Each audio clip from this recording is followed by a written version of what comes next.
We are up to finding space in midfield, and this was again a session at Fulham Football Club in the UK in London. And for most of you, you'll be aware, Fulham are a Premier League team.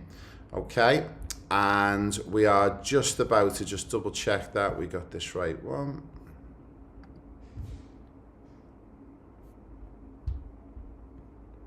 So what I'll do is I will play this short video.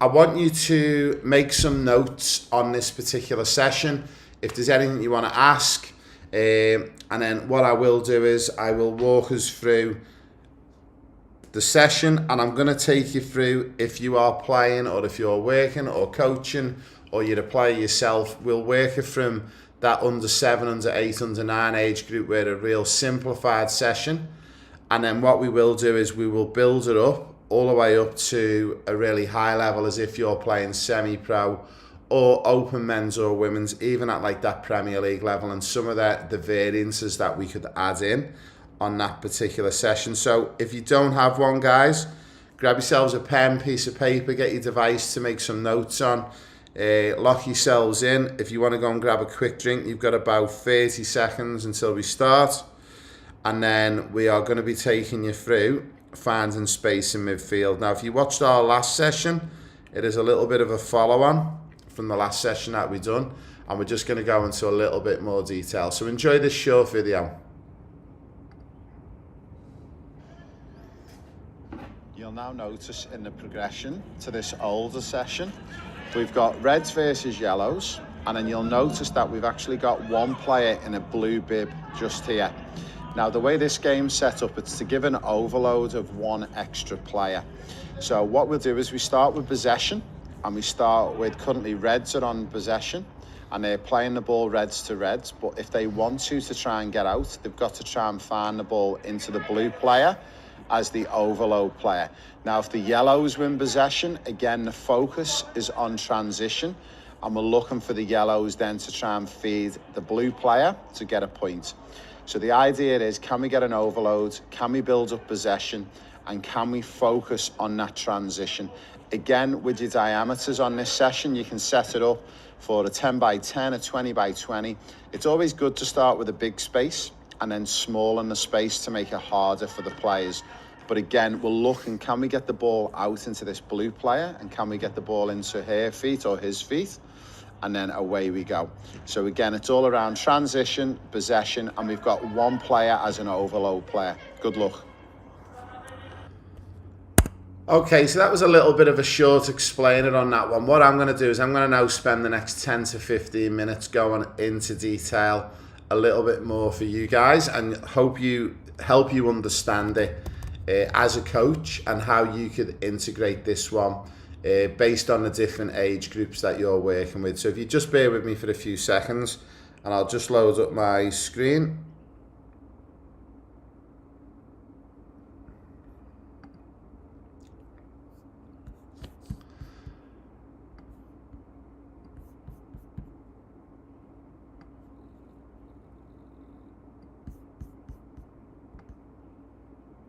Okay, so finding space in midfield. So what I will do is I will just set it up. It was slightly set up on a different angle, but I'll just give you a bit of an idea. So we had them, what we call the mannequins, were on the sides here.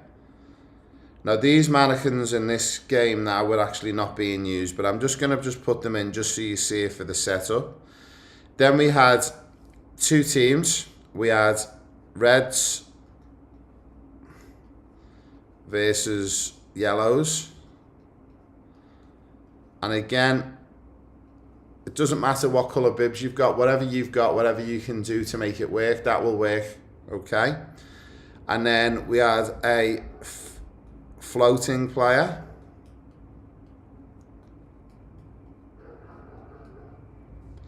and the floating player was in blue. Now, I'm going to show you this based on a younger age group, and the way I would set this up for the younger age group to ensure you get a lot more success. If we're going to imagine we've got, let's say, 3 reds, and then we'll have 3 yellows, and then we'd have our blue, which is hopefully, because we're working on finding space in midfield, we want the blue to be a little bit more central. Now, the video that I showed you, it wasn't the best of examples, but what you won't see is about 1 minute later, the coach corrects the blue player to be holding position more in and around the central area of the area that you set up. Now, when you set this up with a younger age group, you don't want the space to be too big, but also you don't want it to be sort of too small and tight. We want to see a little bit of success going on in there. My advice in here would be probably set it to something like, if you've got the space, 15 by 20 meters. So there is a little bit of sort of distance in here. So that would be your 20 meters. And then this section here would be your 15 meters, okay? So that would be my advice, to set it up a little bit within that diameter, okay?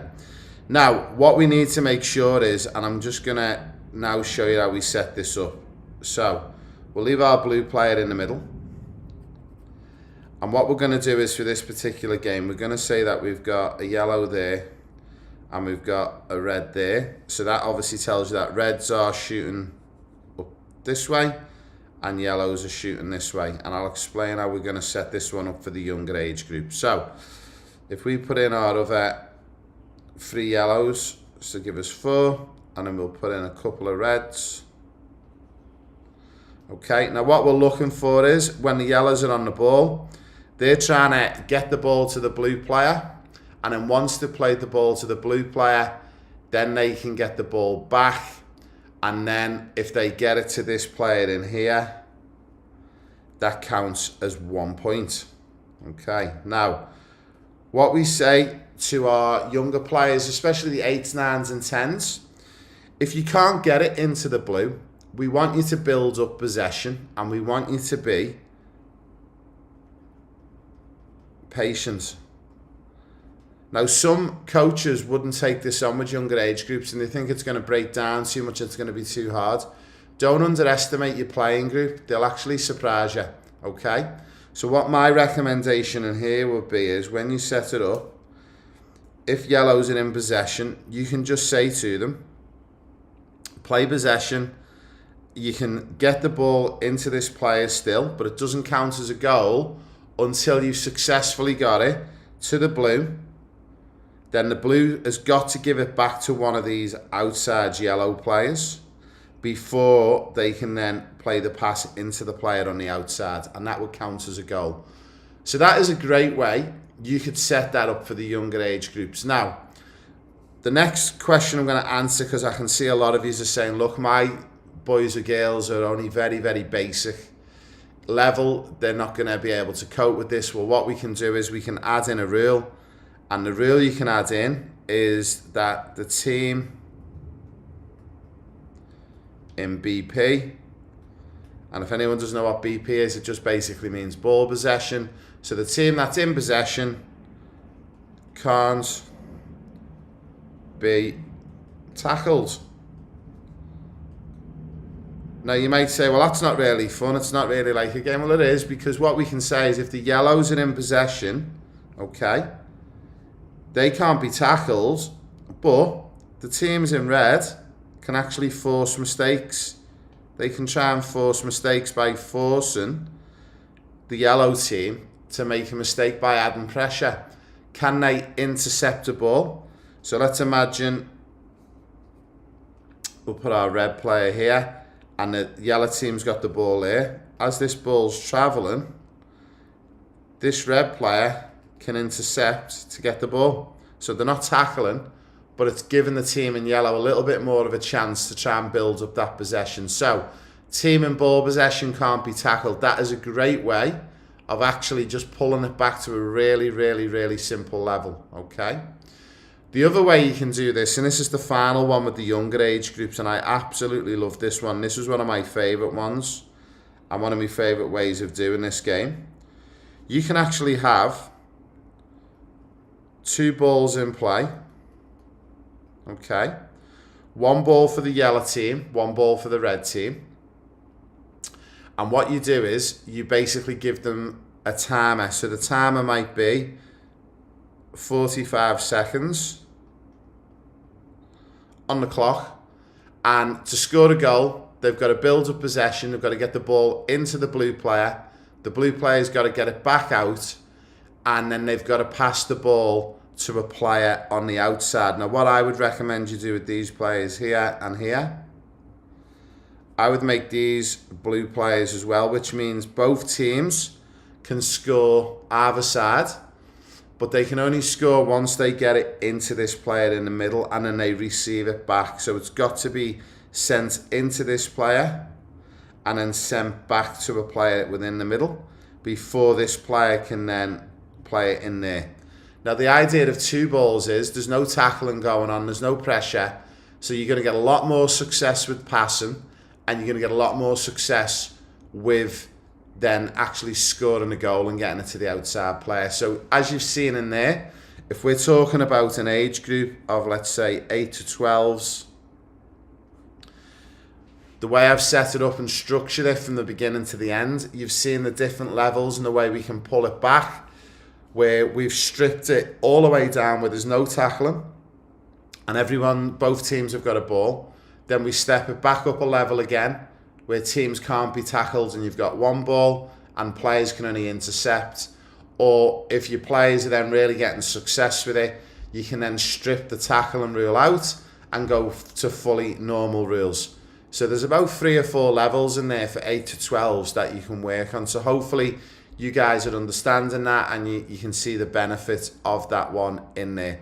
So that's a great way of scaling it up or scaling it back down. Now, what I will do is, and I'm just going to very quickly just take all this out. And what I want you to do is, if you're watching this on the live or even on a recording, drop a comment in the school community or on YouTube for us and let me know what you think about this session. Have you done this session before? And what are some of the variances that you guys have possibly done in the past as well? Now, what I am going to do now is I'm just going to strip this one all the way back out and I'm going to just set it back up for an older age group. And what we're going to do is we're going to just make this one obviously a little bit bigger for our older age group. So what we're going to do now is we'll have it a little bit longer. Okay. Now, recommendation with the older age groups would be something like 30 by 20 meters. Okay. And this would be obviously our 30 meter section, and then the sides would be our 20. Okay. Now, what we would look to do is in here again, we would look for our floating player in here. Now, one of the big things we want to focus on, let's imagine we're working with a men's or a women's opens group or an under 20s group, a really high level. We want to focus on speed. And what I would encourage is you have 3 blue players and we want this to alternate. So we want teams to be able to transition from one side to the other, but the rule still stands. They've got to get it into this player in the middle before they can score either side. Okay. Now, how do we add speed into this as an older age group? If you've got any ideas, drop it in the comments. But how can we ensure that this session moves really, really fast and the ball transitions? So if you think you know how we can make this fast and speedy, I'm going to show you a couple of ways we can do it. So as ever, if you're the coach and you're there, we want all of the balls lined up in here. So then that way, as soon as a ball goes out of play, okay, the coach is feeding that ball straight in to a player. Okay. Now, what we'd have is in here, let's say we've got, just for this example, we might have 4 yellows and we've got 4 reds. So it's starting to look a little bit busy in there. And this particular red's call for the ball. Okay. So how we can achieve speed, the coach has got all the balls ready to go. Communication is key. So players don't get the ball off the coach unless they ask for the ball, okay? Then the next thing that we can look to speed up this as well is we can limit the amount of touches. Now, depending on your group, if you're working with a really advanced a professional team or semi-pro even, I would definitely say all of the blue players, so this player, the middle player and this player, all play on a maximum of 3 touches, because we want to give them a couple of touches so they can set up the play. And then you might restrict the yellows and reds to 1 and 2. Now, the great thing that you can do to really step this up another level as well is if you find that you've got a red team who are dominating and they're winning 6-1 and that's how the game's going, stop them, give them a quick drinks break and then go, right, for the next 60 seconds, reds, you're on 1 touch only. Yellows, you've got 2 touches. And it's a great way that you don't have to start pulling players off, swapping the teams around, trying to balance the teams, because in a game of football, sometimes it doesn't get balanced in a game, and a game will go a certain way. But what you can do is, as a coach, you can communicate it to the team really quickly. Reds, you're on 1 touch for the next minute. Yellows, you're on 2 touches maximum. Reds, if you break the rule, every time you take more than 1 touch, we're going to give a goal to the yellows. So it's a fun way as a coach. You can balance the scoreline out to get it up to 6-all, 7-all, 8-all, and then finish with that finale. Next goal, the winner. And it's a great way. It's a great way of improving these 2 things. And I always get asked, Ray, how do you improve this in a player? How do you... Players just can't be this way all the time. They can, and I'm going to show you what I'm talking about. One of the questions I always get asked is, how do you improve motivation in a player? Okay, how you improve motivation in a player is by making the game fun. Even at the older age groups, this is one of the big things that I learned when I worked at Leicester City, clubs like PSG, Liverpool. Motivate them. How can you motivate them? Well, if a team's losing 7-1 in training, they're not motivated to go all in for the last 5 minutes. If you can somehow balance the score to get it close to 7-6, 6-all, 8-all, okay, and you can do that by implementing conditions, okay? So think of how you can scale it up and scale it down. So that's a great way of how we can actually take that particular session from 8 to 12s all the way up. Now, depending on your type of players you've got, but I don't see a reason why in that last session I showcased you with the younger age group, you could probably take that all the way up to 13s and 14s with the progressions. If you've got a really advanced group of girls who are 15, 16, or boys, there's no reason why this one couldn't be done with players that are 14 plus, okay? And again, you can scale it up and scale it down, and think about the amount of touches you'd allow them to have. Think about motivation and conditions. Now, before I finish off on this one, I'm going to give you one last one. This is a great one. What you can now do is, with this particular one, you can actually then transition it back to having a yellow here and having a red here. And it is more like a game then, because obviously the reds, I'll just get rid of these arrows just to give us a bit of space in here. But let's say we're focusing on the reds. We know because the red has got a player here, the reds are shooting this way to score a goal effectively, okay? So what we can then do is to transition this up another level, and this is a game changer. Move. And what do I mean by move? So I'll give you an example.